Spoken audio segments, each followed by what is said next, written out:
Mr. Chu Lat-Wai, Deputy President, I speak in support of the original motion and the amendment.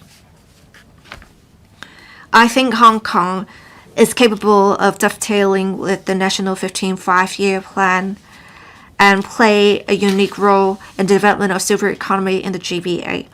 Cross-boundary elderly care and local silver market development are actually complementary. We have close to 100,000 elderly persons aged 65 years old or above who are living in the Guangdong province for cross-boundary elderly care. We, however, still see housing society elderly accommodation projects being very well received. We have the emergency alert system services now serving 200,000 users. So there is great potential of developing a silver market in the city. We have more affordable options in the mainland. We also have some options that people may seek in the city. I think what's important is we have an alignment of rules and standards, and we have a market for elderly care products and services. I have some suggestions. First, we should have alignment of standards and rules in elderly care and mutual recognition of qualifications. Right now, the regimes on the two sides are not really directly comparable. So we should have unified standards in the Greater Bay Area so that there is mutual recognition of qualifications and certifications of residential care homes for the elderly. We should, with that, instill confidence in the people for elderly care in the mainland. It can also consolidate Hong Kong's status in exporting relevant standards. We should also promote German technology and the local silver economy. We have different technologies that can enhance the quality of living of elderly persons and save manpower. I suggest the administration set up an R&D and application fund of German technology to encourage universities to develop more products that meet the demands of Chinese elderly persons. For example, a Cantonese smart home system. We should pilot the applications in residential care homes for the elderly in the city. It can develop a new market for them. It can also make silver economy a new growth area of the economy. The amendments talked about the concept of health and wellness plus tourism and culture. In the Greater Bay Area, we have rich hot spring and Lingnan cultural resources. These are very attractive to elderly persons. We can integrate our healthcare and insurance services within the Greater Bay Area system to form a truly cross-boundary ecosystem. We should also think about expanding coverage of subsidies to cover basic care and rehabilitation services and make it available for elderly persons seeking elderly care in the mainland. Deputy President, the issue of an aging population is complex, but it also brings us about opportunities in industrial transformation and economic upgrade. We can boost the market and encourage them to make good use of the technology for cross-boundary elderly care. That will in turn benefit the public. Professor William Wong, Deputy President, in the National 15 5-year plan, it talks about there being the need to coordinate development of elderly care programs and industries. We have an aging society, and the city is preparing its first 5-year plan. We should include in the plan measures to tackle the aging population issue and make sure we develop primary healthcare and German technology and have coordinated development with the services in the Greater Bay Area. we need to have in mind a long lifespan society and make adjustments to our demographic policy. This issue impacts various areas, for example, waiting time in hospitals, primary health care, family care, and public finance. If we only adopt a treatment-oriented approach, it will result in a continuous increase in healthcare costs. We need to be more proactive rather than practice passive management. We have a long lifespan in Hong Kong, but a long lifespan does not necessarily mean a long health span. Many elderly persons have chronic illnesses such as high blood pressure, cardiovascular diseases. They often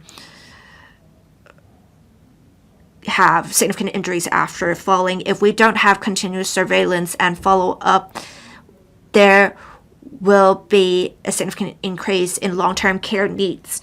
We should not only accommodate elderly consumption scenarios, we need to make sure we have primary health care, rehabilitative care, gerontechnology, and care services available to form a comprehensive chain for elderly health management. Elderly health management should be regarded as an important pillar in silver economy. We should have demonstrations of elderly health communities in the city. We can have family doctors, pharmacists, and social welfare organizations, as well as technology enterprises, compile records on health of elderly citizens and to provide different services, nutrition, emotional, psychological counseling services, so as to make sure we prevent the loss of mental capabilities of elderly persons and monitor their health continuously. We should have elderly persons make good use of wearable tech, and through remote consultations and AI reminders, families of elderly persons and professionals can detect early on any changes in health. But of course, we have to meet the relevant standards in clinical privacy and integrity. We have great support in the mainland. The government should promote a health management model that involves the whole of Greater Bay Area so that we can test out different solutions and professional services of the city in an orderly manner. Gerontechnology will become an important pillar of the silver industry in future. Elderly persons are a great target group.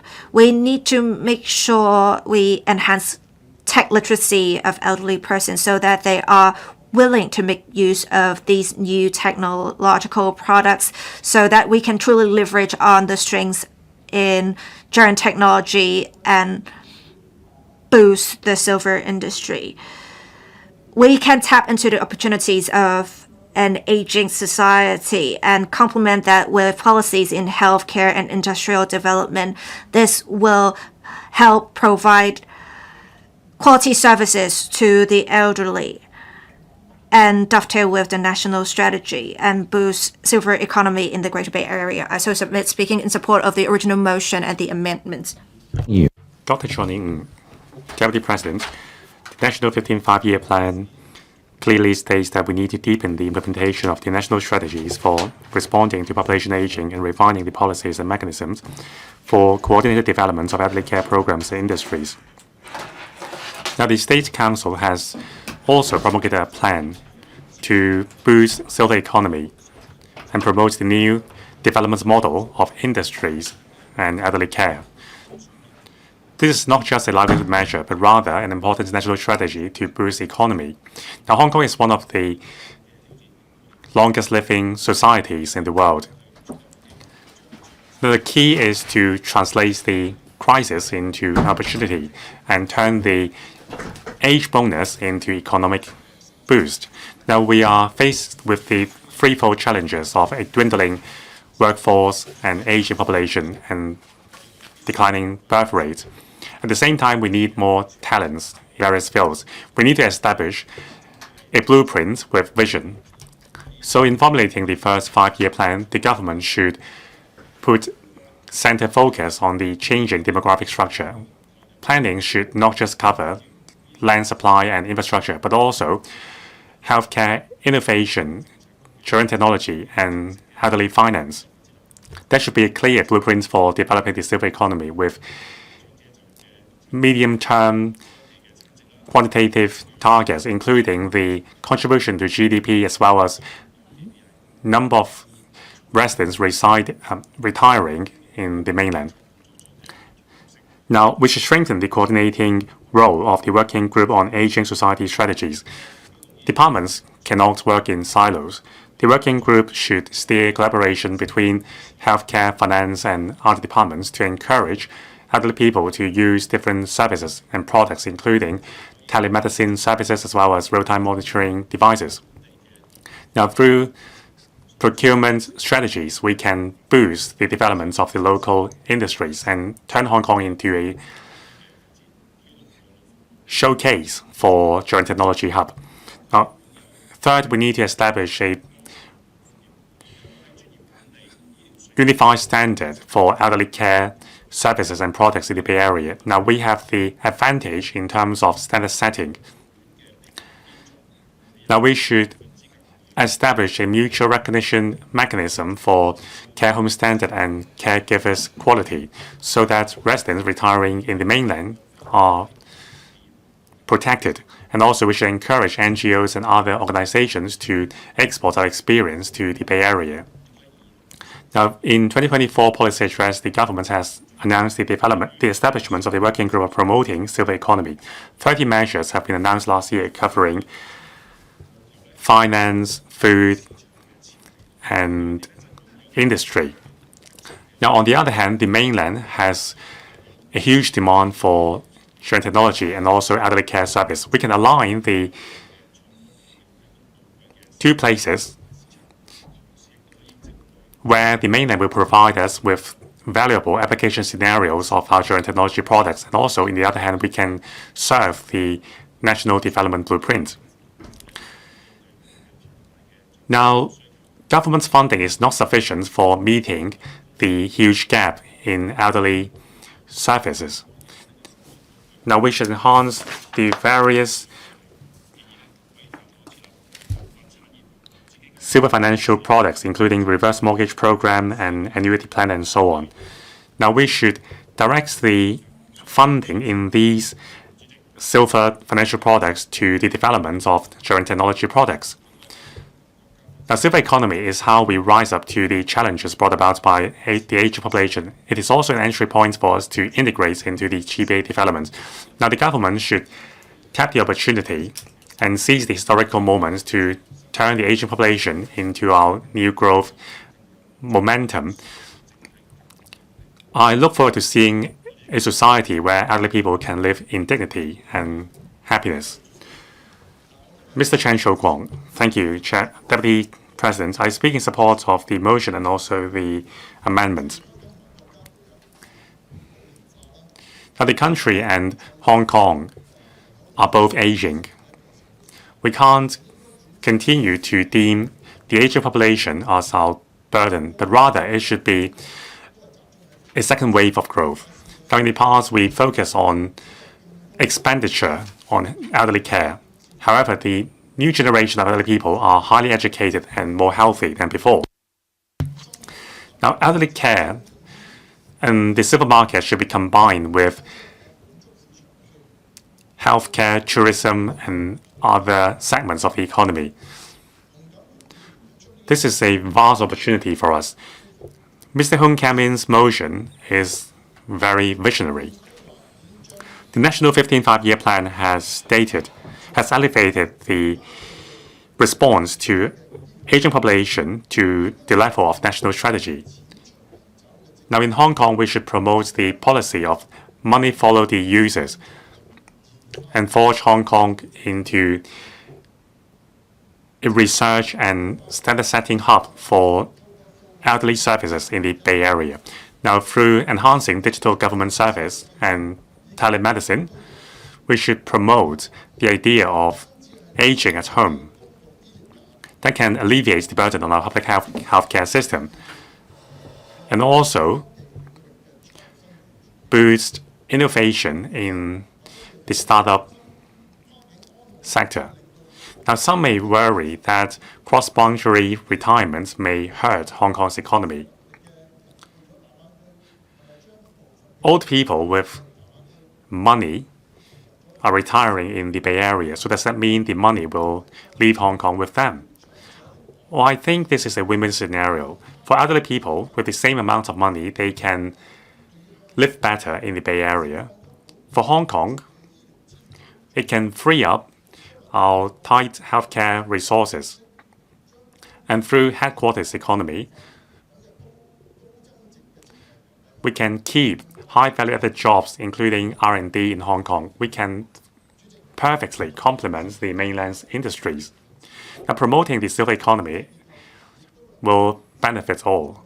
It can enhance our economic structure while enhancing the sense of well-being of the elderly people while fulfilling the country's national development. I support the motion and the amendment. Ms. Grace Chen. Deputy President, I declare interest. I am a participant of the measures launched by the working group on promoting silver economy. I support all the motion and amendments.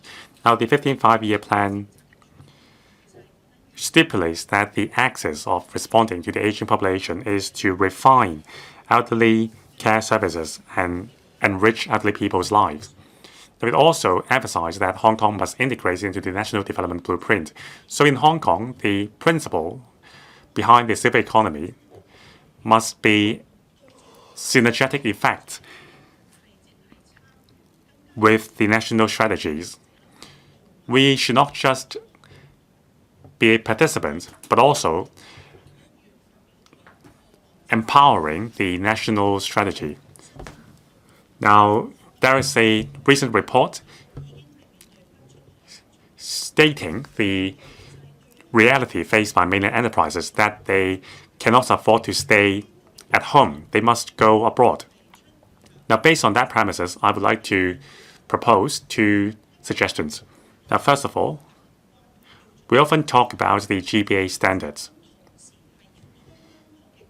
That also means harnessing our experience and aligning the mainland enterprises recognition, aligning the mainland enterprises standard with international standard to help them gain recognition.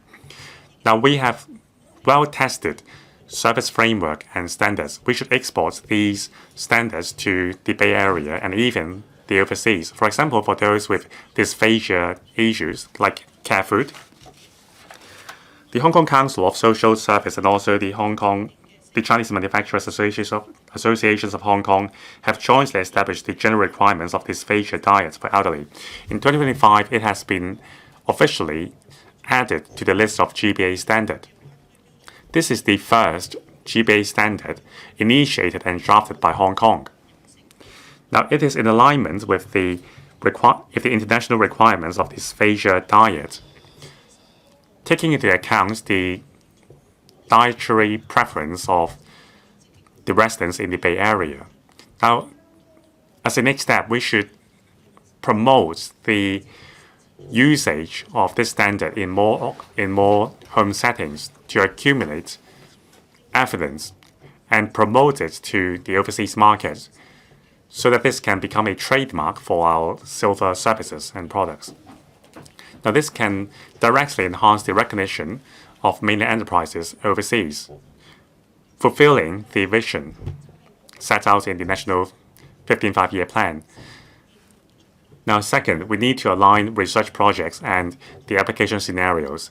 Now, by helping mainland enterprises to go overseas, we can also turn Hong Kong into a hub of joint technology export. Now, the 15th Five-Year Plan emphasized Hong Kong's role as a platform for mainland enterprises to go overseas. Now, joint technology is also an important sector in this. Now, during our visits in the mainland, there are lots of marvelous gerontology products with high cost effectiveness. However, we need to ensure that these products are well tested and accredited.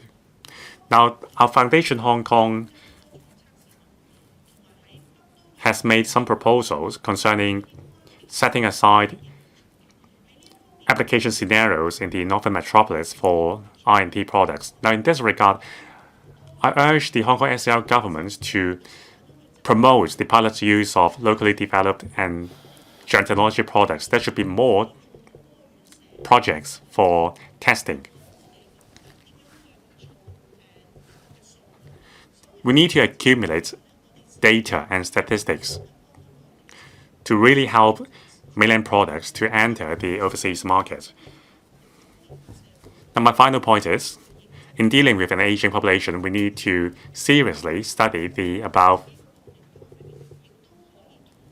directions. Now, I look forward to see these being included in our own 5-year plan. Thank you. Ms. Chan Ho-Yan. Thank you, Mr. Deputy. When we talked about the silver economy, we were talking about how, for those of means, those in good health, those still relatively young among the senior group, to stay economically active, and then how we could get them to spend. But in recent years, the discussion has shifted to spending their twilight years in the rest of the Greater Bay Area. That appears to be at odds with getting seniors to spend money in Hong Kong. The silver economy is never just about spending money. It's about grappling with the aging population. It's about exploring a way that involves an industry system.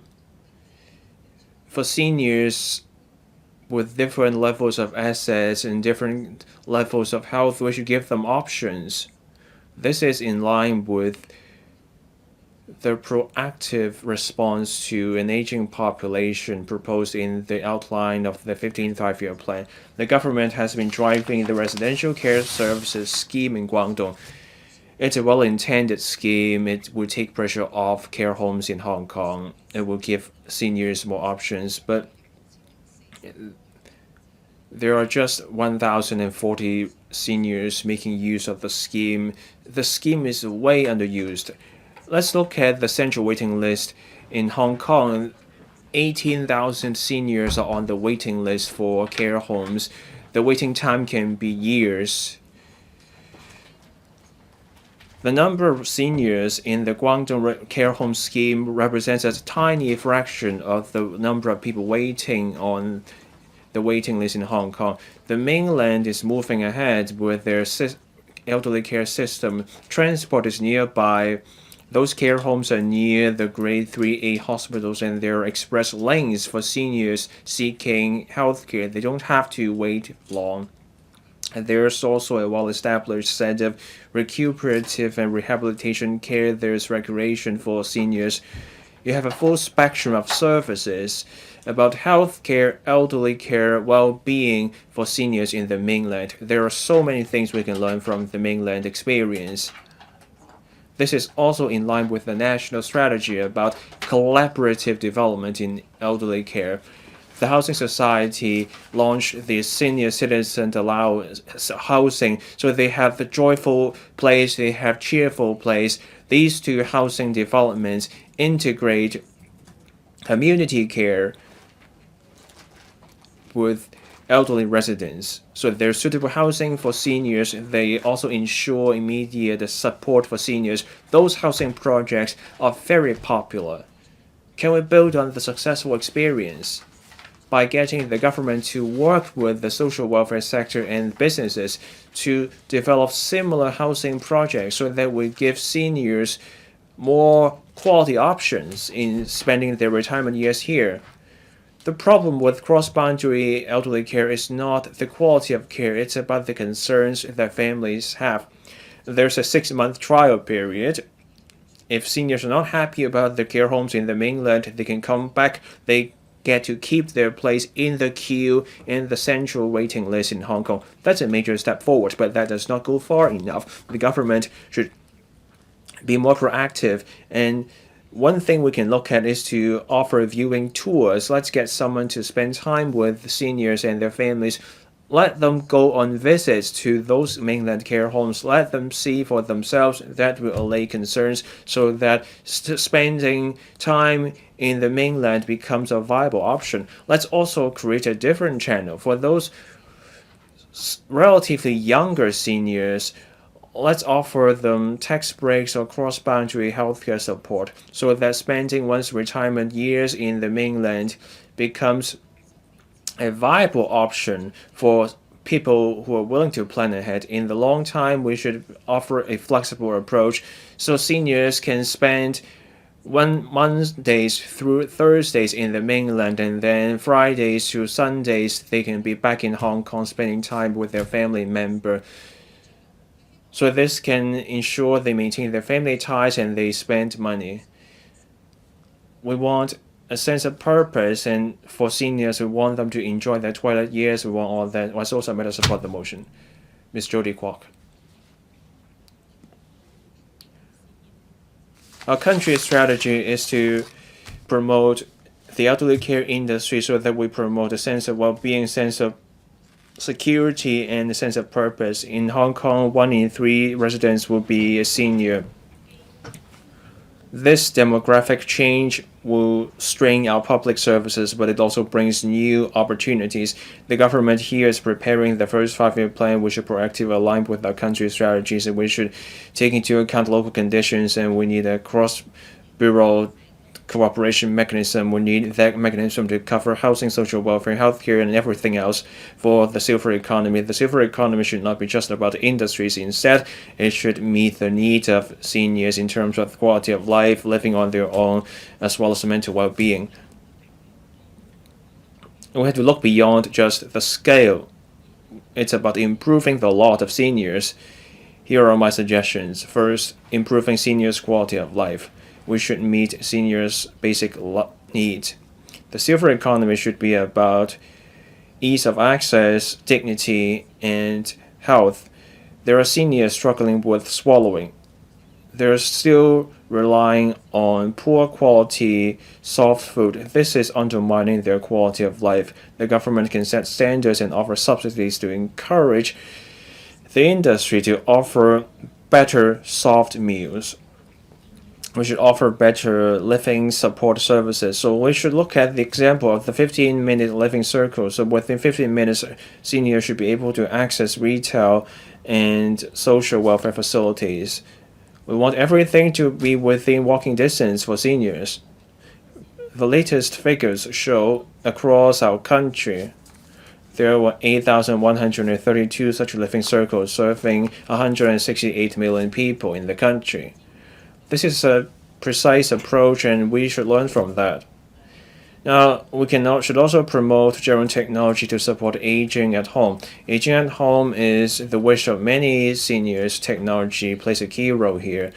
Our proposal is to make greater use of data and AI in health monitoring, fall alert, and emergency support. Let's promote data sharing to ensure more efficient services. We should also make greater use of, or rather expand the scope of the INT fund for rehabilitative and general technology. We should make use of technology, and let's promote the use of technology so that general technology is used for basic support. We should also improve the community support network. Let's improve healthcare. Let's improve rehabilitation care. We need a system that covers preventive care, rehabilitation, and long-term care. We need an integrated approach to such care. Let's deepen collaboration between healthcare and community services. Let's improve support services for seniors aging at home so that seniors get continuous support in a setting that they're at home with. And this is where the district health centers can play a bigger role. Let's set up a community-based health management system, and we also need a unified training and assessment system. We also need uniform assessment standards that will improve quality of service. The mental well-being is also top of mind for us. Seniors need social interactions.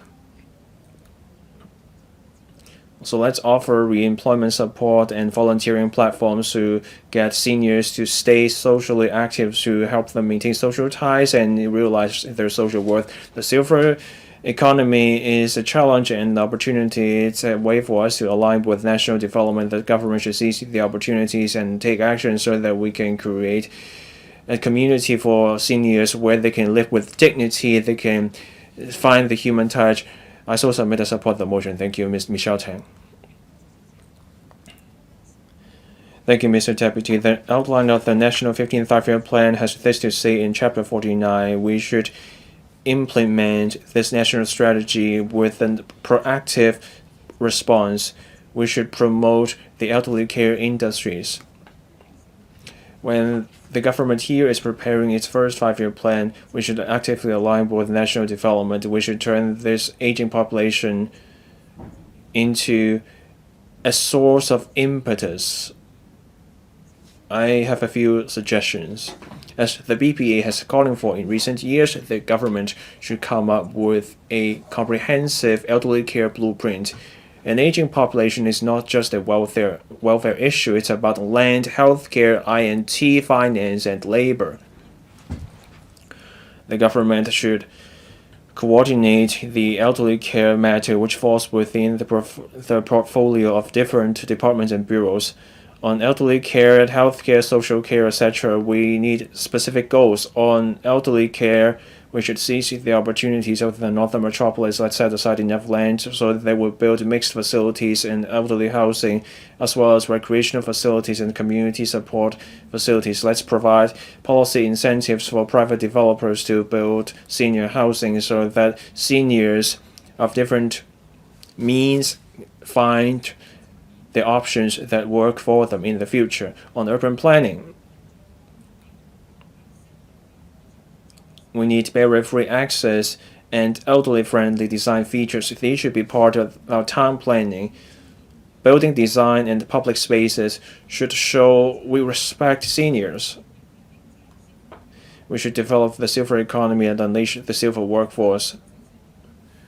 That way, seniors will spend money. We should also create the conditions for seniors who wish to work to keep working and contribute to the community. The government should take a multi-pronged approach. We should set up a silver employment fund. We should offer mentorship support as well as funding support and entrepreneurship support. Now, we already have the employment scheme for middle-aged persons and seniors. We should offer more places, and we should work with training bodies and offer more training places that we can train them to become tour guides, confinement nannies, etc. The government and public bodies should also push back the retirement age. We need a flexible retirement system so that senior silver workers can become an impetus for the community. The government should also promote empowerment through technology. We should support the R&D of German technological products. We should set up a funding scheme for German technological products. We should support local tech firms to develop elderly care robots, remote health monitoring, dementia support systems. We should also be mindful of the digital divide. District health centers and care teams can play a role. They can offer training for seniors to pick up tech skills so that technology can come in handy for seniors. The government should also encourage innovation in industries. We should create an ecosystem of health and wellness. We need industry-level innovation so that health and well-being can go hand in hand with real estate and other industries so that we find new ways to provide elderly care services. The government should pick the blue-green ecotourism zone as a pilot site for health and wellness. We should complete infrastructure projects. We should set the standards for products. We should offer policy support and financial incentives to bring in enterprises in health and wellness services so that we create this industry chain and ecosystem. The silver economy is more than just about policy. It can be a new growth area for the economy. The government should plan with foresight and should come up with new institutions. Hong Kong has what it takes to seize these opportunities to create new industries and seize new opportunities and better cope with the challenge of an aging population. So submit and support the motion. Mr. Alan Chen. Thank you, Deputy President. We have seen Hong Kong's aging population becoming a reverse pyramid issue. In June 2025, we have 1.78 million individuals who are age 65 years old or above. So that means every 1 in 3 in-service workers would have to support an elderly person. According to Census and Statistics Department data, 20 years later, this ratio will become 2 to 1. It will impose a significant burden on the future generation. In the next 20 years, we will have more people retiring. We will see a shrinking tax base. While there will be an increase in healthcare, elderly welfare costs, if we don't take action early on, can we really take on such a heavy burden? An aging population is a challenge, but it can also bring about opportunities. In 2024, we have those aged 60 years old or above spending $340 billion, and later on, it can go up to $400 billion. We do expect stable growth, so this is where we can really develop an industry. In the National 15 5-year plan, it talks about actively responding to population aging and coordinating the development of elderly care programs and industries. And Hong Kong, as an international financial center and service hub, can really help foster a silver economic chain in the Greater Bay Area, and developing a health and wellness plus tourism plus culture model will not only help expand the silver market, but can also combine healthcare, culture, and elderly care, and develop an ecosystem for cross-boundary elderly care. I have 5 suggestions. 1, we should have a dedicated fund for silver economy. Right now, we have subsidy schemes under the purview of different departments. It is hard to coordinate the efforts. So we should have a dedicated fund for a silver economy, investing in elderly care services, germ technology, and elderly-friendly community facilities. Second, we should promote cross-boundary elderly finance. I'm happy to hear that the government is testing the arrangements for depositing annuity funds in mainland accounts. I think the government should encourage the banking and insurance sectors to make use of, to develop more of such products, so that those living in the Greater Bay Area can still have flexible protection. Third, we have the Care Food GBA standards becoming the golden standard in the Greater Bay Area. In order to help germ tech enterprises develop the GBA market further, we should have a relevant standards extended to cover other forms of germ technology and repetitive technology, to have regular accreditation arrangements in the GBA. Fourth, we have a lot of people retiring right away when they become 65. But in Japan, over 80% of the elderly persons want to continue to work after retirement. And I think we can look to Japan's example of waiving employers' flexible contributions to really promote silver employment. We should leverage on the strengths of elderly persons. The Labor Department can set up a dedicated pool of elderly professionals so that enterprises can engage such professionals as consultants or for certain projects, so that elderly persons can retire flexibly to really unleash potential in elderly consumption. Your time is up. Mr. Albert Trung, thank you, President. I speak in support of Mr. Hung Kam-in's original motion and the amendments. In the National 15 5-year plan, there is a dedicated chapter on actively responding to population aging. And the chapter talks about developing silver economy and expanding the product range for the silver group and nurturing top-notch enterprises in silver economy and setting up an accreditation regime for silver products, etc. According to the Census and Statistics Department's data, in 2046 we will have 2.74 million elderly persons, so every 1 in 3 in the population would be an elderly person, and we would have 1.22 million elderly persons aged 80 or above. An aging society will significantly impact the labor force. We will also have a tremendous challenge in social welfare and public health care costs.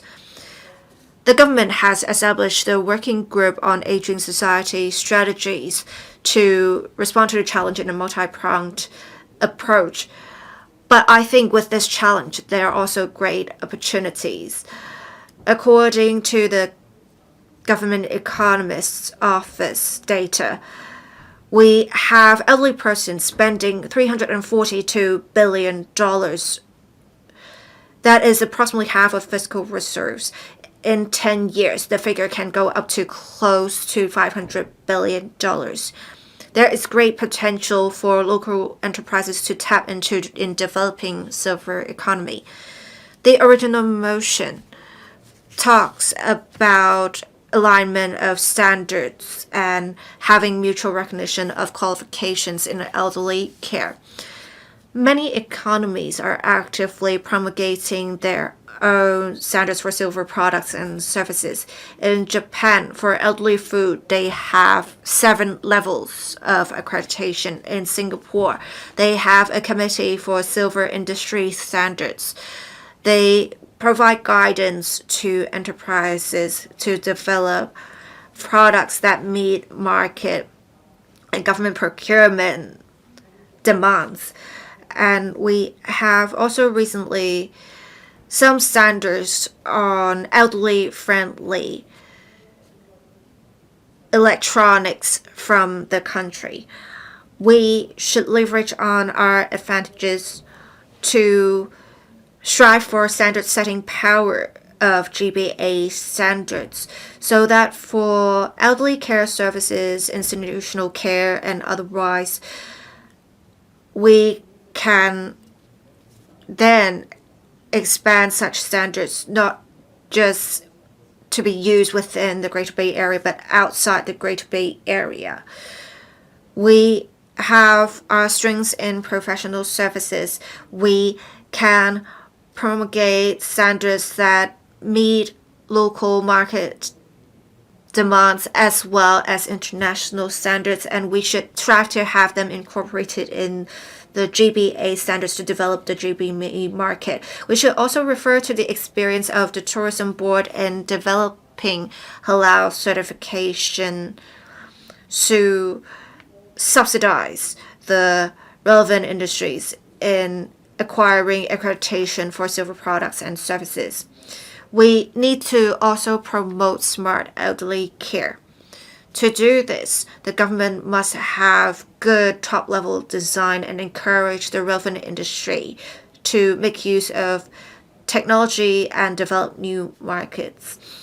We have 3 mainland authorities promulgating relevant standards in smart elderly care products and services.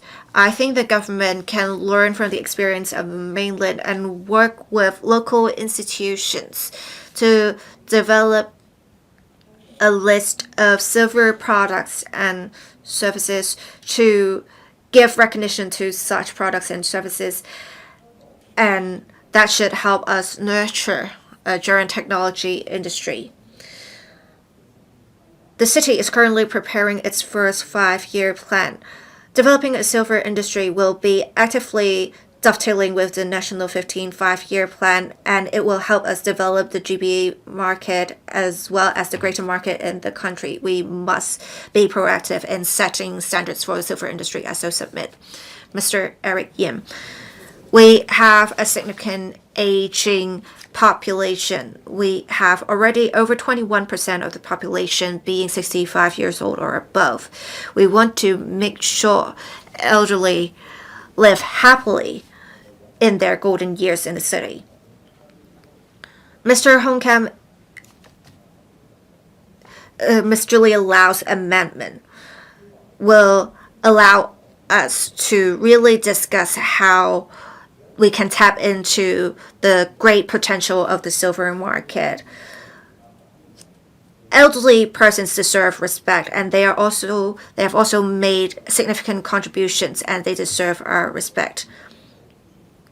We should have a unified and open, smart elderly care information platform to consolidate the different resources of the government, the private sector, and the community, so that elderly persons can acquire information in this one-stop hub.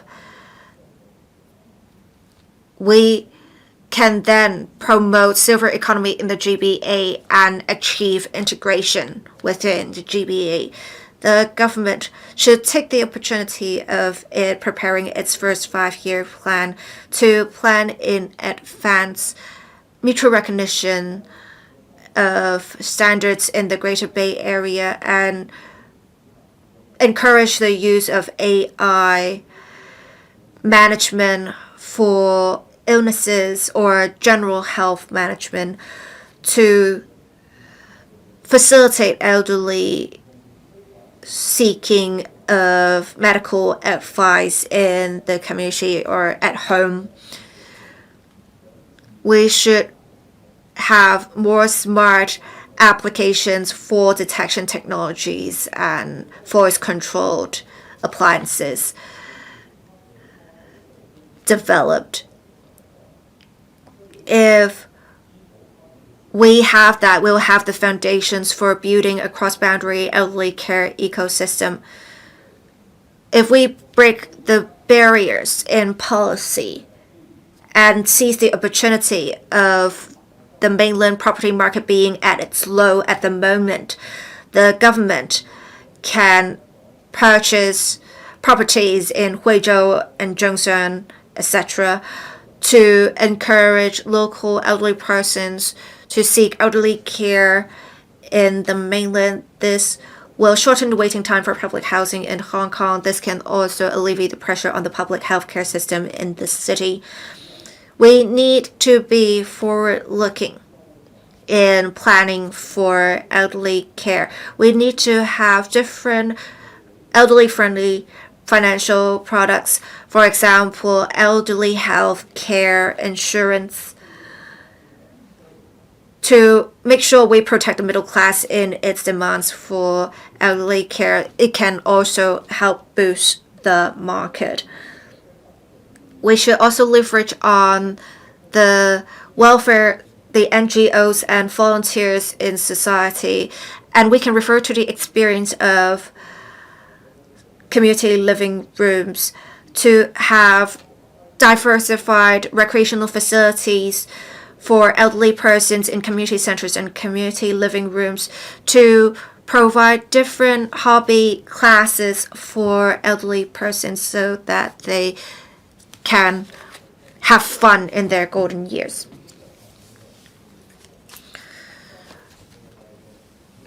President, it is important to develop silver economy, and I think we can use this as a breakthrough in integration of the GBA and dovetailing with the National 15 5-year plan.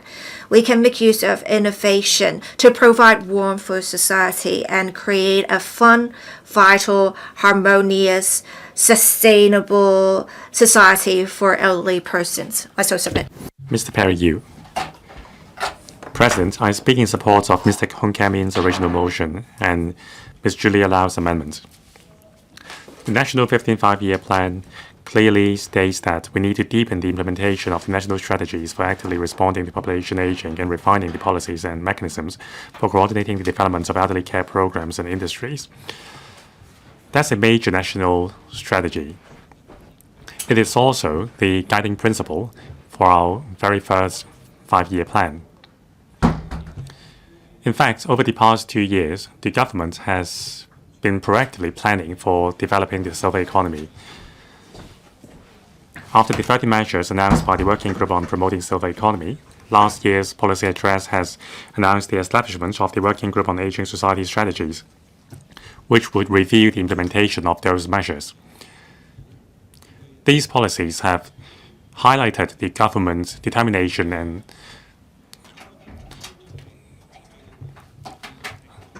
confidence in promoting the silver economy. Now, as the most robust economy in the Bay Area, the Guangdong province has some 20 million elderly people. It has brought about great demand for elderly care services. It is also a great area for us to develop our silver economy. As many members have mentioned, in developing silver economy, we have to go beyond economic perspective. We have to embrace the intent, that is to enhance the living standard for elderly people. Now, tailor-made tourism products can help enrich the lives of elderly people. That's why I support the amendments made by Ms. Julia LAU to promote the multiple business forms integrating health and wellness and tourism and culture. Now, in this regard, we have a lot of advantages. We have world-class healthcare system, and the government has been making Hong Kong a barrier-free city. And we have a lot of distinct attractions. Now, in Lantau, there are a lot of natural resources together with cultural and religious elements which are suitable for developing wellness tourism. Now, in the future, the Northern Metropolis Blue and Green Tourism Circle can also benefit silver economy. Of course, we need government policy steer to implement these projects. Now, my point is Hong Kong is well poised to establish health and wellness plus tourism economy, and we can partner up with other cities in the Bay Area. We have our own characteristics and our own culture as well as natural tourism resources, and we can complement each other's strengths. Through regional collaboration, we can standardize our elderly care standard. That would help us to promote more high value-added multiple-stop tourism for the elderly. For example, seasonal relocation for wellness and care, in-depth tourism, plus health management. Now, these products can appeal to elderly people not only in the Bay Area but also other parts of the country and even overseas retirees. Now, with Hong Kong's position as a demonstration zone along the multiple-stop itinerary, we can help create a large wellness tourism hub in the Bay Area. It will also boost the tourism and cultural sector. Now, we can also introduce technology by using smart health monitoring device to monitor the health of the elderly tourist. And also, we can allow elderly people to participate in cultural performances to give them some purposes. Now, that will be a win-win situation for elderly people and their business. I so submit. Mr. Kingsley Wong.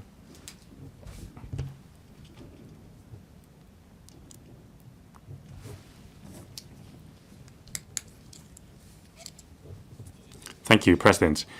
To promote Hong Kong's silver economy's development, and it is very important to boost silver consumption. Now, the most important thing is to ensure the protection of savings of elderly people.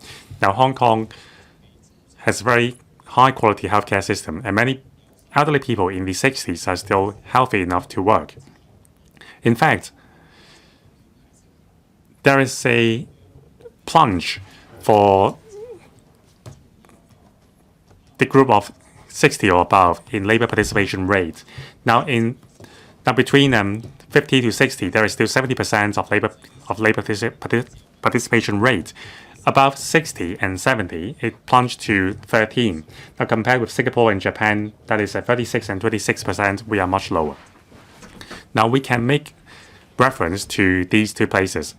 Now, the Singaporean government would provide Silver Age subsidies to employers, amounting to 7% of their monthly salary, to encourage employers to keep silver workers in jobs. There is a maximum of $25,000 in subsidies for silver workers as well. Also, to boost silver economy, we have to keep more able-bodied silver workers in their jobs. Now, the government should offer cash subsidies to encourage employers to keep retirees in jobs. Now, second, we need to relax the eligibility threshold for living allowance. Now, as of March this year, 800,000 people in Hong Kong are claiming living allowance. Among them, 220,000 of them, that is one-fourth of them, are aged between 50 and 60. Now, the income threshold for a family is $166,680. So one of the couple has to stay at home in order for the household to be eligible for the allowance. So we need to relax the threshold to encourage more civil workers to come back to work. Now, for the MPF, the contribution is just 10%. That's counting the employer and employee's contribution is rather low. So we need to adjust the amount to $60,000. And also, to respond to the national policies to provide more protection to low-income retirees, we should ensure that our 5-year plan is lining with the country's policy.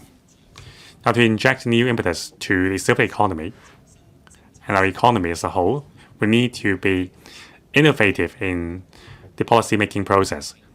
We must take the perspective of the GBA as a whole. Now, according to the IRO Inland Revenue Ordinance, if parents are retiring in the Bay Area, then the children will lose the dependent parent tax allowance.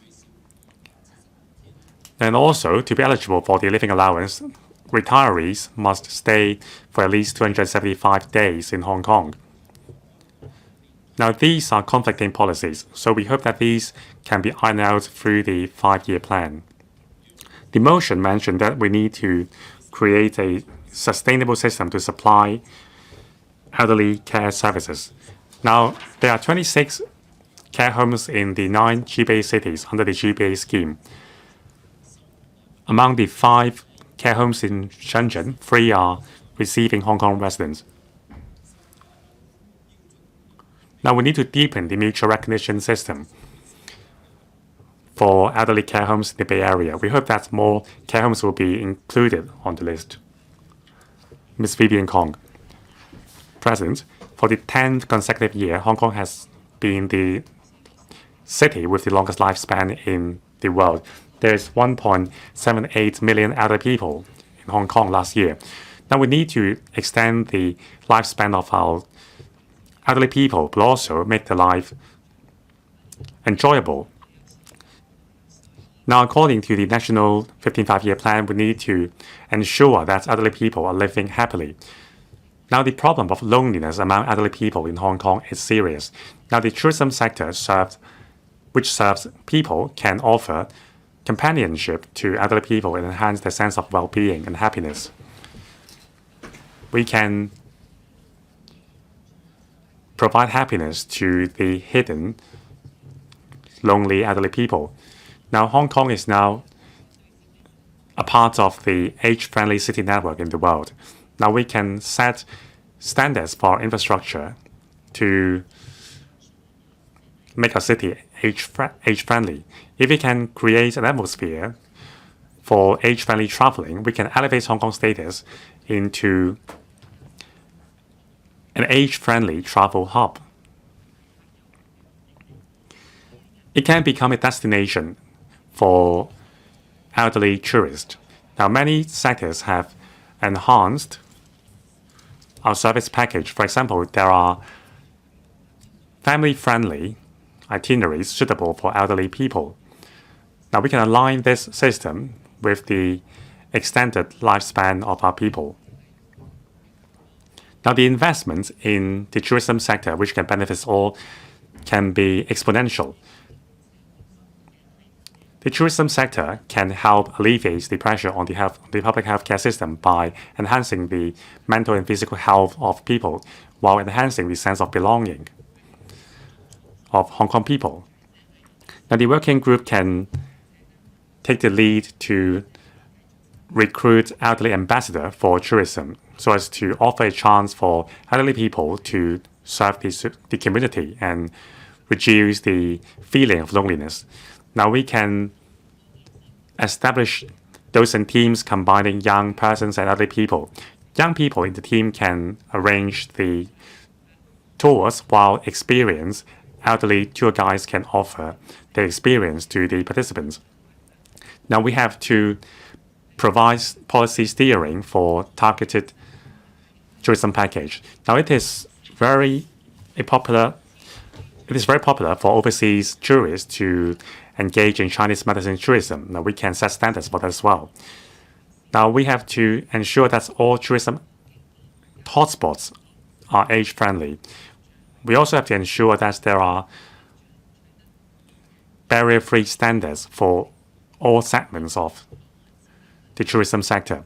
There should be express channels for silver tourists at each boundary control point. There should also be resting areas and information corner for elderly tourists. It can benefit the traveling of families with young children, persons with disabilities, and elderly people. It will make Hong Kong a more popular destination for in-depth tourists. Now, traveling has gone beyond entertainment and leisure to mental and physical wellness. Now, with better planning, we can tackle the challenges brought about by an aging society, but also forge a brand for Hong Kong that is an elderly, tourist-friendly destination in the world. Now, to forge a truly inclusive society, we need the joint efforts of the government and the tourism sector to turn Hong Kong into a place providing quality traveling experience for elderly tourists. Hong Kong can become a showcase for inclusivity and sustainable development. I support the motion and the amendment. Mr. Nick Chen. Madam President, I fully support Mr. Hung Kam-in's motion.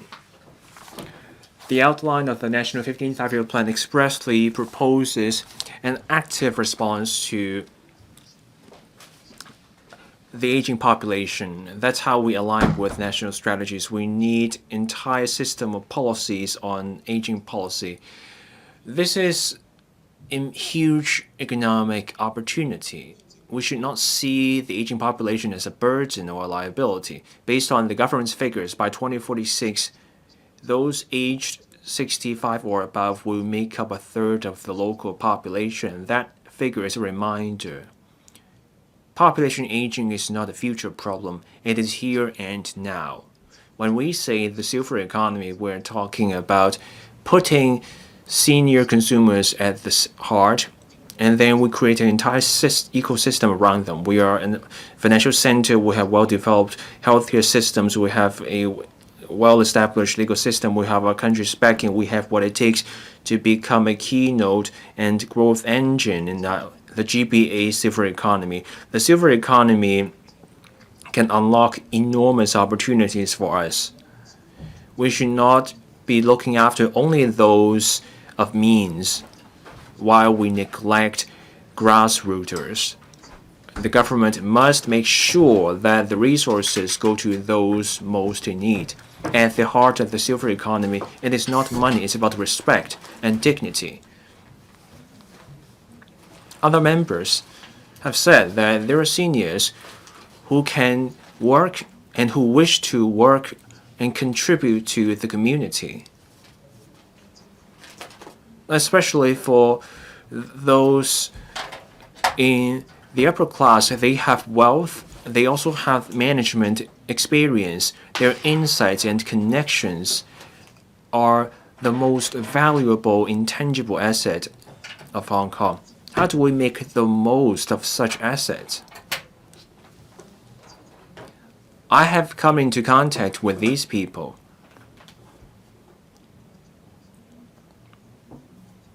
They want to pass on their life experience and expertise in other areas. They want to keep contributing to society. As we discuss our own 5-year plan, we need a more systematic channel to reach that goal. So here's what I suggest. So let's make the most of our INT and venture capital funds.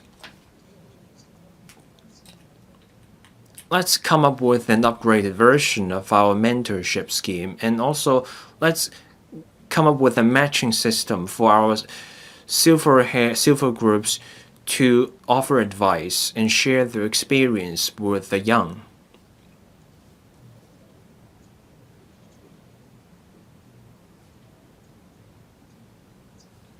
There should be some sort of transferable options so that these seniors have skin in the game. They offer their advice, they offer their money, and then they can help the younger generation. They can also share their business insights. They can create new wealth for Hong Kong. That is a win-win strategy. That's a way for seniors to shine. That's a way for us to give support to the young, and that's how we can head for a better future. Aligning with the national strategy can help us cope with the aging population, and we can achieve new growth. This is about demographics, but this is also about unlocking opportunities for the economy. Let's make the most of the experience and insights of seniors, and then we give the policy support. Then we will be able to turn the silver economy and silver demographics into opportunities so that seniors can become our advisors. Let's seize this opportunity and take forward these measures. Let's help our seniors to continue to contribute to the community so that they get a sense of security, they get support, they get the respect, and they enjoy their twilight years. Madam President, I so submit and support the motion. Mr. Bill Tang. We're talking about Mr. Hung Kam-in's motion on promoting Hong Kong's silver economy in alignment with national strategies. We're focusing on the outline of the 15th five-year plan. Now, for seniors, there are two key points. First, the share of beds in elderly care homes. We need to reach 73% by 2030. That means we need greater service capacity for seniors in need. You can see how detail-minded our country is when it comes to elderly care. This goal is not a binding goal, but the point is to create a favorable environment through policy. Now, on life expectancy,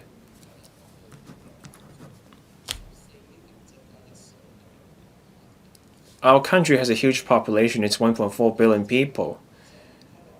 Many people will need the service as they grow old. So here, policy making guidance will have a role to play.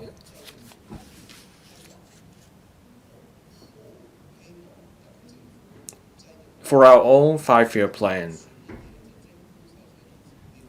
we have to be discerning, and we have to guide different stakeholders. We are an international city. We focus on innovation. We have R&D. R&D was never meant to reach a certain level as a share of our GDP. There never was any binding goal, not even a non-binding goal. Can we set a goal? The population is aging.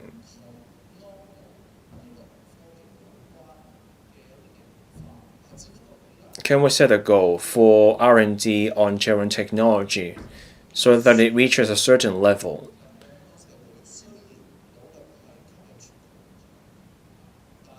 We're trying to attract global talent, but we also care about our seniors. We have to show that we are channeling our resources in that direction. It's all very well to talk about data and technology and strategy, but let's also talk about implementation. I want to talk about some low technology. A number of mainland cities rolled out canteens for seniors. I found something from 2023. It's in Guangzhou. It's about paying for these canteens for seniors. So someone said, seniors got the food with subsidies from the government, and businesses forgoes a bit of their profit. When you have these factors aligned, you can offer affordable food for seniors. I'm not calling for $10 meals for Hong Kong. We can live with $30. Just make sure the food is healthy. Chinese restaurants are struggling at the moment, so let's come up with some public-private partnerships. Let's set up canteens for seniors. We can do a dining hour just for seniors, 5 p.m. to 6 p.m. Let's find some Chinese restaurants and set up canteen sessions for seniors. Let's encourage businesses to partner with the government. We charge $20. Instead of getting seniors to have meals alone at home, we get the seniors to dine at our canteens. We make sure the food is healthy. We can get the police and the Department of Health to go to those canteens and tell them about how to guard against scammers. So that can meet people's needs, and we can also foster social cohesion. This model has worked well in the mainland.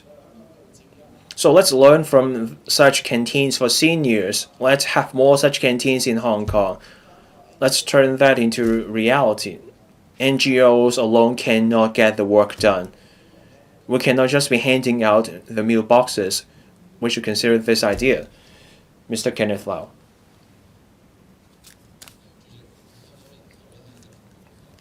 Our population is aging fast. By 2039, those aged 65 or above will reach 2.6 million, or 31% of our population, meaning 1 in 3 residents will be a senior. In 2025, 30 measures were announced to promote silver consumption, silver industries, and also unleashing silver productivity. Our country's outline of the 15th five-year plan came out. That outline also proposed a proactive policy response to aging population. So when we prepare our own 5-year plan, we should align with our country's strategy. We should improve cross-boundary elderly care services. We should develop smart health and wellness care. And this can promote our silver economy and make sure that seniors enjoy quality care in their twilight years. With GB integration, cross-boundary elderly care is now a key topic. We want to ensure a seamless elderly care ecosystem. We first have to overcome different barriers. The Hong Kong, Macau, and Guangdong government can set up a committee to standardize different details for elderly care. We can set up a rating system that applies to the entire GBA to ensure quality of elderly care services. The government should also promote care workers. For these workers, we should offer a single exam and multiple certificate system so that they pass one exam, they're qualified to work in different places. And we should also expand the list of allowing Hong Kong medical devices, the use of Hong Kong registered medical devices in the mainland, so that seniors can seek elderly care in different parts of the mainland. To make sure that seniors enjoy their twilight years, we have to be groundbreaking in our approach to elderly care. So smart health and wellness is one way to go. We should combine that with culture and tourism. The government is taking forward the Northern Metropolis project at full tilt. There's Robin's Nest and Yan Chao Tong, both are part of the blue-green ecotourism, and then there's also Sam Chung Checking, offering great outdoors.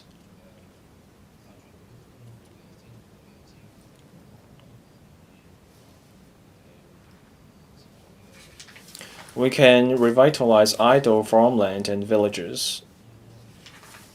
We can bring in health and wellness centers from the mainland. And we can offer Chinese medicine care and also counseling. We combine that with the great outdoors as well as music, tea, recreation, so that seniors can have a good time in the setting. And we should combine everything together involving the technology in the Northern Metropolis. We can test out different technological products such as smart wheelchairs, fall alert systems, and also remote health monitoring systems, as well as companion bots based on AI. These solutions can benefit seniors directly and improve their lives. We can also promote our German technologies in the GBA and overseas, and that will mean an economic boost. Now, for rural health and wellness services to take off, we will need rural support. The Hon Cook and the rural committees stand ready to work with the government. We're willing to come up with healthy tourism itineraries incorporating the great outdoors of the new territories. To remove the barriers, we have to focus on the infrastructure first. We have to build better roads and telecommunications networks in the new territories. And the government should also roll out policies and financial incentives to bring in health and wellness enterprises. We are heading into a hyper-aged society. We should align with our country's strategies. Let's turn the rural areas of the new territories into demonstration zones of health and well-being. Your time is up. Mr. Chang Ho-feng, President, I speak in support of Mr. Hung Kam-in's original motion and the relevant amendments. We have a tremendous challenge of an aging population, but I think it brings about great opportunities as well. As the motion says, the National 15 5-year plan sees actively responding to population aging as a national strategy. And in its first 5-year plan for the city, the government must dovetail with the national strategy and regard silver economy as a new engine for high-quality development of the city. As a representative serving Northwestern new territories, we should make good use of, resources in the Northern Metropolis and Greater Bay Area. While we encourage elderly persons to seek elderly care in the mainland, we should make sure there are still good services available in Hong Kong. In order to safeguard development of the elderly care industry in Hong Kong, I have 3 suggestions. 1, we need to promote digital transformation of the local industry. Many of the facilities are of small to medium scale. They don't really have the resources to develop German technology. We should have the government in its 5-year plan enhance support for German technology and equipment in the form of a dedicated fund, just like what they did in Japan, so as to reduce costs and enhance competitiveness of residential care homes for the elderly in Hong Kong. We also need to have a standardized brand. We have a world-class healthcare system. The government should take the lead and dovetail with the National 15 5-year plan and promulgate a set of elderly care standards recognized in the GBA so that the local industry can radiate this set of professional services to the general Greater Bay Area to export such services and provide more room for development of local operators. 3rd, we need to have a comprehensive professional ladder for local talents. We can refer to Singapore's practice. They have integrated communities that have elderly care, health care, and commercial operations combined.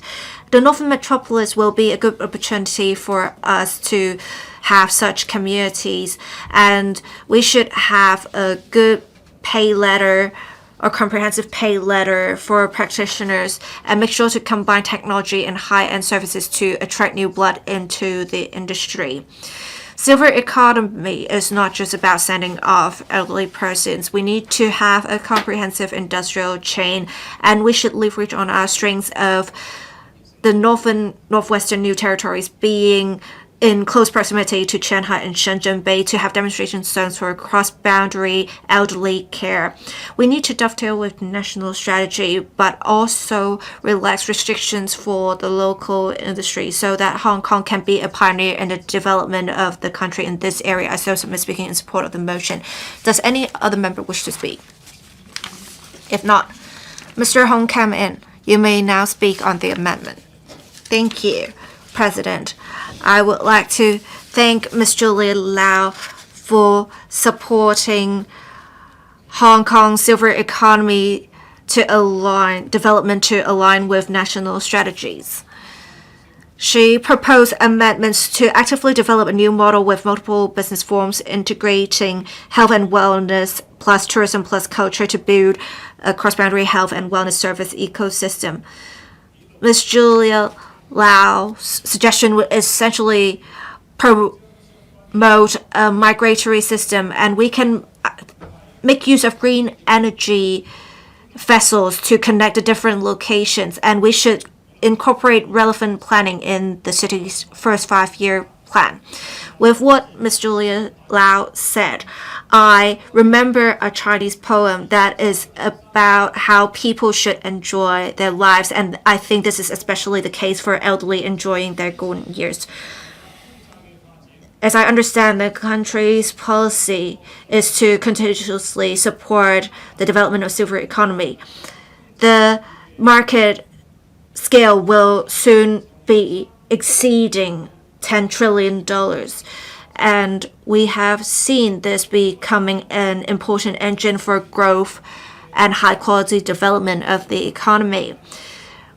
We are limited in terms of land supply and resources available, so we can't really replicate what is happening in the mainland. But I think we can test out arrangements where in older neighborhoods or some daycare centers, we can have health and wellness and cultural activities to provide diversified experiences for elderly persons. And health and wellness plus tourism plus culture model in the mainland exists in the form of rural tourism, healthcare tourism, as well as migratory tourism. Cross-boundary collaboration is the way forward. we can work with authorities in the mainland, specifically in Shenzhen and Guangzhou, to consolidate resources for health and wellness tourism in the Greater Bay Area. We can combine healthcare in Hong Kong, health and wellness services in Guangdong, and leisure facilities or activities in Macau. I thank Ms. Julia LAU for her amendments. Undersecretary for Labor and Welfare. President, I thank Mr. Hung Kam-in for his motion and Ms. Julia LAU for her amendment, as well as the other members for their valuable views. The fourth session of the 14th National People's Congress approved the outline of the 15th National Plan in March this year. The outline is the blueprint and action agenda for our country's socio-economic development. In the next 5 years, the SCR government will actively align with this plan and come up with our own first 5-year plan. Our goal is to complete and announce the plan at the end of this year. This plan will be far-sighted, strategic, and practicable in nature. It will clearly set out our development strategy in the next 5 years, cement our competitive advantage so that we better integrate into and contribute to our country's development. When we prepare our 5-year plan, we will carefully consider members' views raised today. Hong Kong is grappling with an aging population and a manpower shortage. All policy bureaus will be closely watching local demographic shift and manpower changes across industries and review their strategies and measures in their respective purviews when appropriate. That includes training programs for local talent accordingly to meet the needs of Hong Kong's socio-economic development. The Labor and Welfare Bureau will conduct regular manpower projections regularly at the macro level. This will cover a forecast of Hong Kong's manpower supply in the medium term and also trends in the demand. The projection will serve as a basis with the data to help government and stakeholders to, as well as including enterprises and training bodies, to get a sense of Hong Kong's shortage of manpower and skills, and that will enable more targeted formulation of training and career development strategies. The Employees Retraining Board will undergo a full reform and be upgraded to upskill Hong Kong. They will offer skills-based training. They will support the steer of the working group on promoting silver economy. The ERB already provides training consultancy and advisory services for people aged 50 above, and they also offer placement-tied courses. At the ERB Annual Award Presentation 2025-26 held in March this year, they added a new category called the Training Award for Workplace Re-entry. This is to recognize learners aged 60 or above for active participation in training, rejoining the market, or starting a second career. In terms of attracting talent, since the end of 2022, we have brought in 280,000 people to pursue a career. These people tend to be younger. They bring in new ideas and a wide range of skills. They help us cope with the challenge of an aging population. We will dynamically monitor the situation, meaning the demographic changes. We will attract high-caliber professionals to put down roots in Hong Kong. Mr. Jonathan Leung brought up the statutory retirement age. There is no such statutory retirement age in Hong Kong. Otherwise, we won't be able to take forward the scheme about getting middle-aged and senior people to work. In July 2024, the Labor Department launched a 3-year employment allowance pilot scheme. Other members have brought up this scheme. This scheme is to encourage people aged 40 or above out of paid employment for at least 3 months in a row. As at April this year, we got 75,000 applicants involving 46,000 cases of employment. Nearly 35,000 applications were received involving people who have stayed on the job for at least 6 months. Those aged 60 or above made up a quarter of the applicants. The results are good. The Labor Department is conducting an interim review. That review is due for completion in the second half this year. At the same time, the LD will also continue to hold thematic job fairs across districts for middle-aged persons and seniors. We also encourage employers to adopt elderly-friendly employment policies. Mr. Hung Kam-in suggested some sort of disregarded earnings for elderly benefits. Now, for singleton elderly, we do have a disregarded earning level at $10,900. For couples, we would disregard $16,890. So that's the disregarded earning. And we will also exclude annuities, reverse mortgage, and policy reverse mortgage schemes. So we encourage seniors to take advantage of the welfare payments while also buying those products. Now, on cross-boundary elderly care, many members commented on this. There is something fundamentally different in Hong Kong from the situation in the mainland. There's no contribution for seniors. All welfare benefits are borne by the Hong Kong government. In the mainland, the social insurance requires contribution. That explains the many differences between Hong Kong and the mainland. Ms. Chen Hao-yan brought up the waiting list for elderly care services. As at the 30th of April this year, for seniors waiting for subvented care home places, they have to wait 22 months. Now, for bought place care homes, it takes just 6 months to be in the queue. Now, for the Greater Bay Area as a whole, there is no waiting time. One prerequisite for the seniors is that they have to go through the standardized care need assessment mechanism before they can access the benefits. Now, for the GBA, the SWD has launched the residential care services scheme in Guangdong. So for frail seniors who want to spend their retirement years in the mainland cities of the GBA, they get more options. 26 mainland care homes are covered by the scheme, and they are found in 9 mainland cities. More and more seniors are signing up for the scheme. We used to have 129 people. As at the end of March this year, there were more than 1,100 seniors. Mr. Kingsley Wong mentioned a couple of care homes that are particularly popular. One in Yantian and another one in Zhuhai are now at capacity. So a waiting list has emerged. For other popular care homes, we're talking to those care homes about increasing the number of places, and some increases have taken place.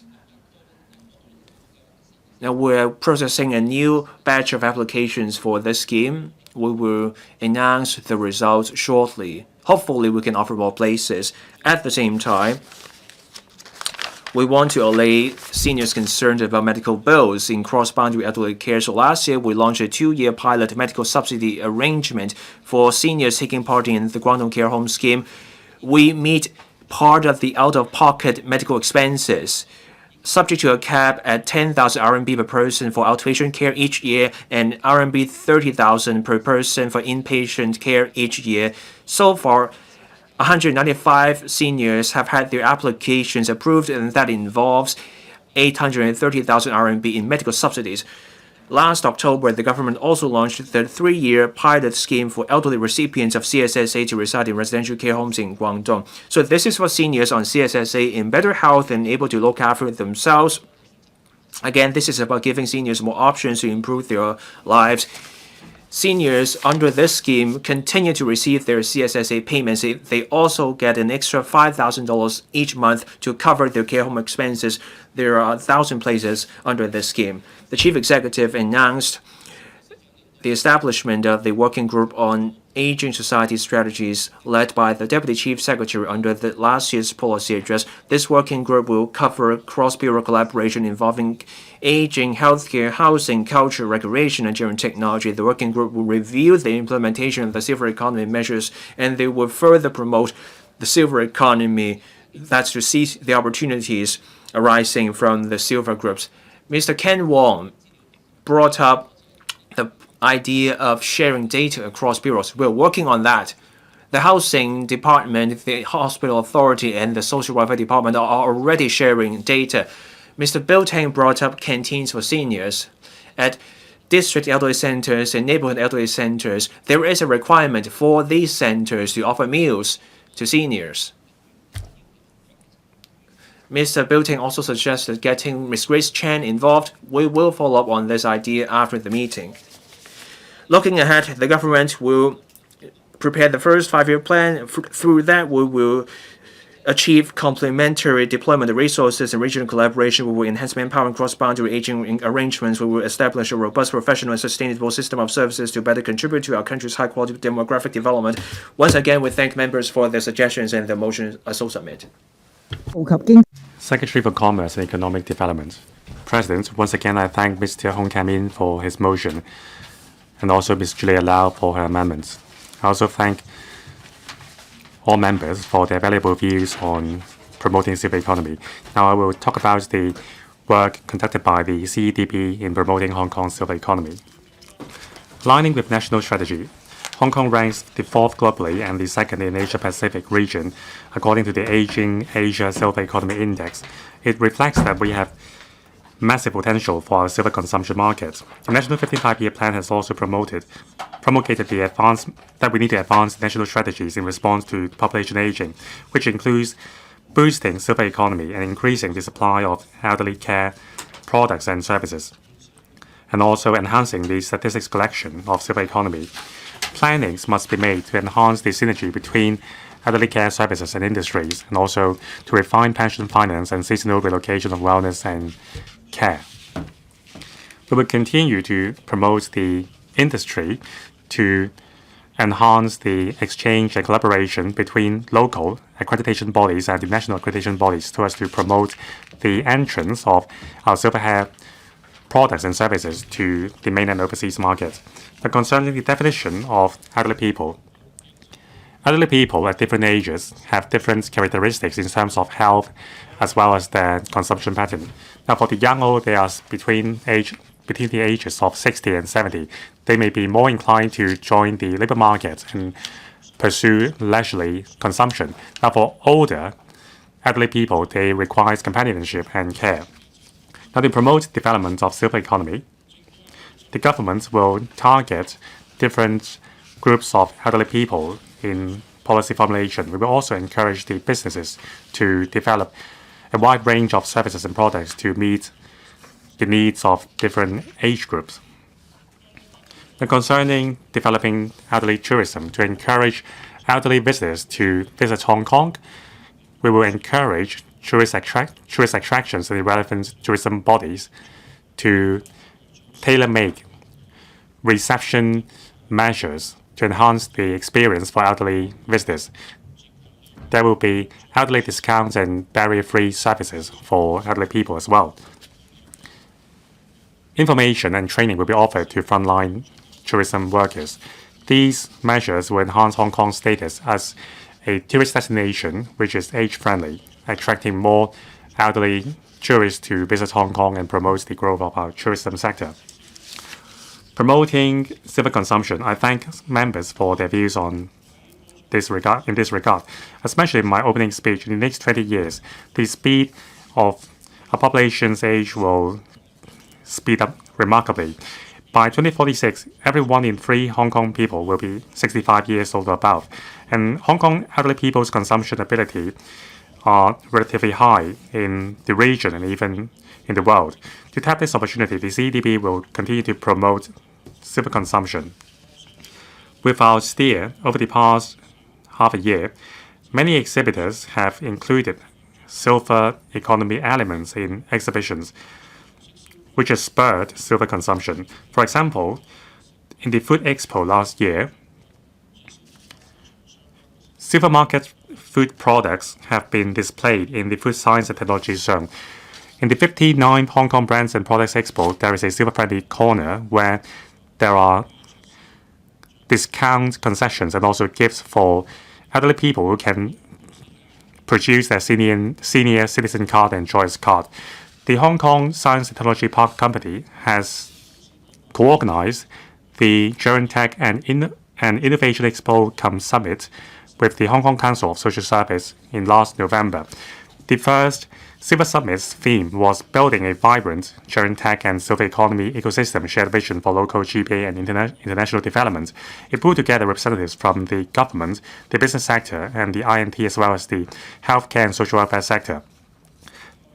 The Silver Economy thematic exhibition was held in January and April this year, covering healthcare, financial planning, tourism and leisure, as well as home living. It is a one-stop information sharing and exchange platform for elderly people, their family, as well as the sector stakeholders.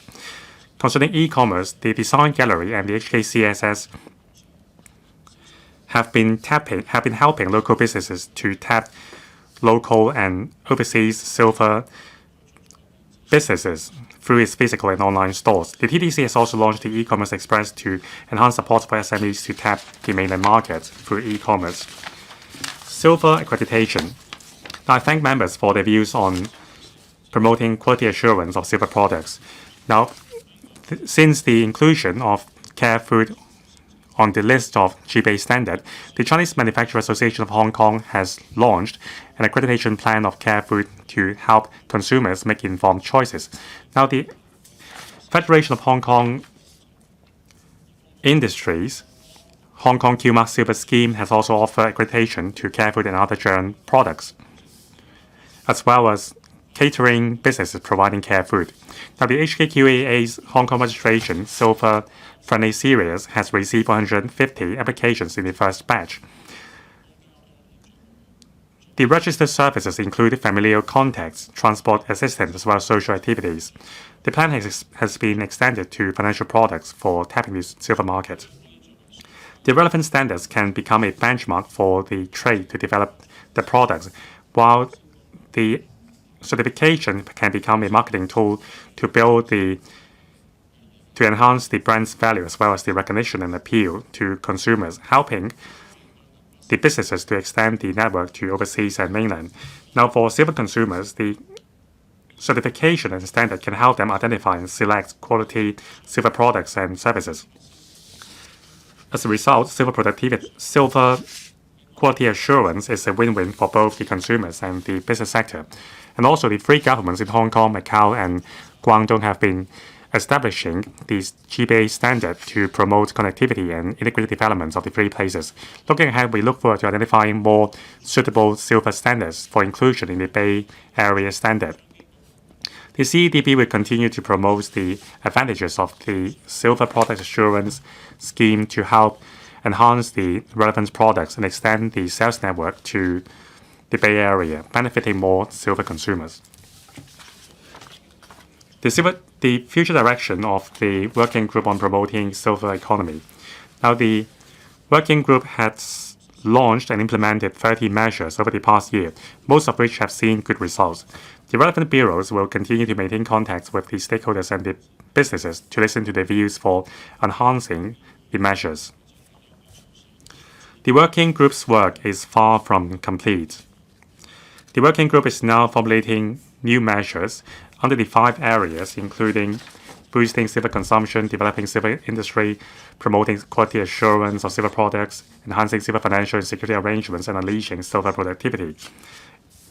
In the process, we will keep close contacts with the trade as well as stakeholders to further promote the development of silver economy, so as to launch more measures to boost silver economy.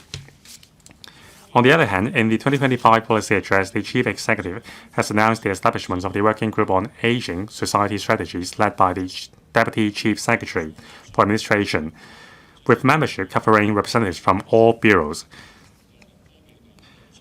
It is responsible for further promoting the silver economy as well as policy making in elderly care, healthcare, housing, and joint technology. The CEDB is also a member of the Working Group. We will continue to promote measures on the silver consumption and silver products quality assurance. To conclude, we will continue to listen to views from the Legislative Council, the business sector, and different stakeholders, including elderly people and the caregivers. And also, we will implement a number of measures under the 5 directions in alignment with the direction laid down by the Working Group on Aging Society Strategies to boost the development of the silver economy and establish an age-friendly economy. Now, we look forward to the sector's enthusiastic response to our policies. Let's tap the opportunity of silver economy together and promote the development of quality products and service model, and let our elderly people share our fruit. Thank you. And now call upon Ms. Julia LAU to move an amendment. Ms. Julia LAU. President, I move my amendment. I propose the question to you that the amendment moved by Ms. Julia LAU be passed. I now put the question to you as stated. We'll proceed to vote. Members, please press the present button. Will those in favor please raise their hands? Those against, please raise their hands. I think the question is agreed by a majority of each of the two groups of members present, that is those returned by the election committee and those returned by functional constituencies and geographical constituencies. I declare the amendment passed. Mr. Hung Kam-in, you still have 1 minute 43 seconds to reply. Then the debate will come to a close. Mr. Hung Kam-in. Thank you, President. I thank 40 members for speaking on the motion.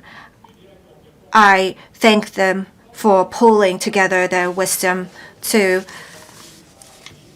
have some good suggestions for how to further develop Hong Kong's silver economy. It really shows their care for the elderly as well as their commitment to develop silver economy. We all have great expectations. I hope the government can note the members' suggestions and enhance their measures. We want senior citizens to enjoy their golden years. I hope the government can work with different sectors of the community to provide to elderly persons a reasonable and happy